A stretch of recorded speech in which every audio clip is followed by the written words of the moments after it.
Labas vakaras, pusmetas pasikeitė Marytei iš Vilkaviškio rajono. Marytė iš Vilkaviškio. Taip, Marytė, klausome. Norėčiau pasveikinti savo dukrą su 15 gimtadieniu vestuvių. Tai ko gero ne su gimtadieniu, jeigu tiksliau kalbant bendro gyvenimo metų proga, taip? Taip. Atleiskit ne tik Rasytę dukrą, bet ir žentą Edmą. Ir palinkėti jiems daug laimės, pinigų ir meilės. Ir norėčiau skirti šiuos žodžius.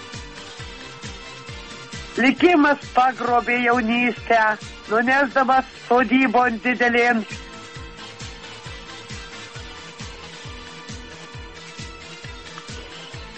Ten tavęs laukė.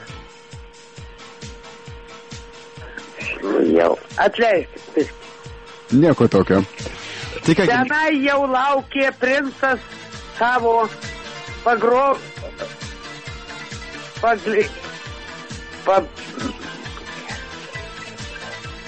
paglėbdamas su stipriomis rankomis.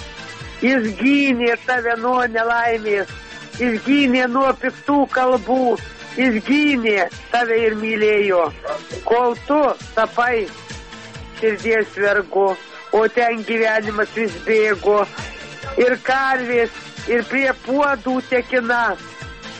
Ir kartais tu dar pagalvojai, šiandien mano šeimyna alkana. Paršelį, vaikai vis šaukia, mama, mums padėkit. Paršelį šaukia, jau pietų, visiems to laiko. Išdalyti mokė, nes tu esi šeimoje pavyzdys. Na, Marytė, aš esu šios jūsų poetiškus sveikinimus, linkėjimus ir žodžius palydės Ovidijaus Vyšniausko daina Nešeik, nešeik tu sodžiaus rasotą. Ir labai jums ačiū. Marytė. Ir jums taip pat labai geros ateities.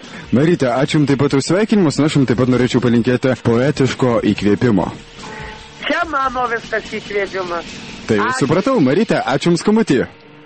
Visai taip pat geriausia. ir jums.